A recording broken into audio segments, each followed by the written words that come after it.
আমি নিজে থেকে বাচ্চার বাবার সঙ্গে কথা বলে এটার ব্যবস্থা করে এসেছি এবং প্রথমে উনি ওনার থেকে বলছেন কয়টা মারা গেছে মানে আজকে তো একজন মারা গেছে সেই জায়গা থেকে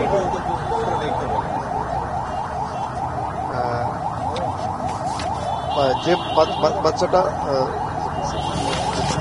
9টার দিকে বাচ্চাটা মারা গেছে 9টার দিকে মারা গেছে ওর ব্যাপারে আমরা গতকালকে রাতে ওনাকে আমরা বলেছিলাম যে সিভিয়ার ক্যাটাগরিতে ছিল, কিন্তু রাতে আমরা শিফট করে ওটাকে ক্রিটিক্যাল ক্যাটাগরিতে নিই এবং সাথে সাথে ভোর 5টার দিকে ওকে আমরা ইন্টিউবেশনে দিই।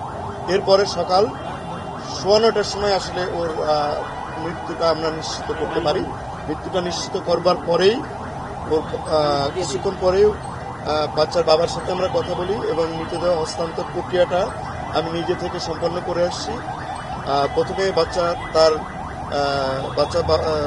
তাকে নিয়ে যাবে যেখানে থাকতো উত্তরাতে, তারপর তারা শরীয়তপুরে নিয়ে গিয়ে এটা দাফনের ব্যবস্থা করবেন এবং ইতিমধ্যে আমরা ওখানকার যে সিভিল সার্জন সেই সিভিল সার্জনের সঙ্গে কথা বলে এই প্রক্রিয়াতে সমস্ত ধরনের সহযোগিতা করবার ব্যাপারে আমরা ব্যবস্থা নিয়েছি এবং বাচ্চার দেহকে আমরা এখান থেকে পৌঁছে দেওয়ার জন্য আমাদের এয়ারফোর্সের যারা কাজ করছেন তারা সমস্ত প্রক্রিয়াটা আমাদের পক্ষ থেকে তাদের সাহায্যে করা হবে। পেশেন্টগুলোকে আমরা আগামীকাল থেকে রিলিজ দেওয়া শুরু করব।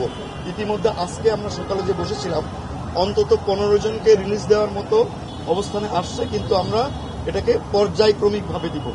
কালকে কিছু দিব, পরশু কিছু দিব এবং তারপরের দিন কিছু দিব। অন্তত 15 জন আমাদের লিস্টে এখন আছে যারা বাড়ি যাবার মতো সুস্থতার পর্যায়ে চলে আসছে। মানে পরিচালক, আমরা ওই আইমানের চাচার সাথে কথা বলেছি। আপনি যদিও গত কদিন ধরে বলছিলেন যে যারা অগ্নিদগ্ধ পেশেন্ট এদের আসলে স্টেবিলিটি খুবই মানে ঠিক নেই আর কি, এই মুহূর্তে ভালো আছে আবার পর মুহূর্তে খারাপ হতে পারে। ওনারা বলছিলেন যে 3-4 দিন আগেও যে বাচ্চা এত ভালো ছিল আজ কেন তার মৃত্যু হলো। আমি বলি আমাদের এই বাচ্চাদের ক্ষেত্রে যেটা হয়, অগ্নিদগ্ধ মানুষ 100% অগ্নিদগ্ধ মানুষরাও যে আসে অন্তত প্রথম দিন একেবারে স্বাভাবিক মানুষের মতো কথা বলে এবং এই জায়গাটাতে আমরা যারা বাচ্চার বাবা মা বা গার্ডিয়ান থাকে তাদের কাছে সবসময় এই প্রশ্নের সম্মুখীন হয়ে থাকি, কিন্তু বাস্তবতা হচ্ছে 24 আওয়ার্সের পর থেকে ডিটোরিয়েশনটা শুরু হয় এবং ফোর্থ ডে অনওয়ার্ড এই বাচ্চাগুলো বা অগ্নিদগ্ধ যে কোনো রোগী খারাপ হতে থাকে। এই জন্যে আমরা আগের দিন থেকে কিন্তু বলতে শুরু করি।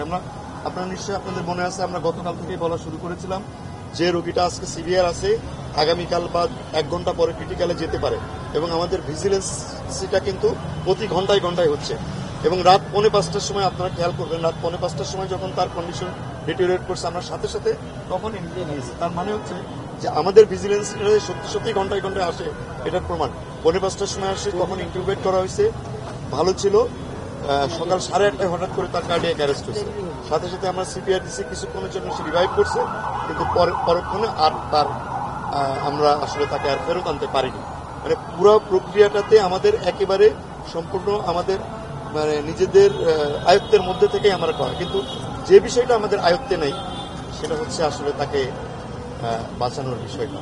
তো মানে আপনি যে কথাটা বলেছেন তার চাচার যে কথাটা, তার দিক থেকে এটা সত্য, কারণ আপনি 1 ঘন্টা আগে যে রোগীটা ভালো করে কথা বলতে পারবে 1 ঘন্টা পরে কিন্তু সে আসলে নাও যেতে পারে, অতি দ্রুত কন্ডিশন ডিটোরিয়েট করে নিয়ে ওনারাও অতিরিক্ত কিছু করতে পারবে এই গ্যারান্টি ওনারা দিতে পারছেন না এবং তারা যেটা বলছেন যে এর মধ্যে আমরা যে প্রোটোকলে চিকিৎসা করছি ওনারাও আমাদের সঙ্গে একমত পোষণ করেছেন যে এইভাবে যদি আমরা আগাই, যদি আরেকটু মানে তার কন্ডিশন ইমপ্রুভ করে তাহলে যদি নেওয়ার মতো ব্যবস্থা হয় সেটা তখন বলতে পারবো, কিন্তু এই মুহূর্তে ওনারা কেউ মানে বিদেশে নেওয়ার পক্ষে কোনো মতামত দেন না।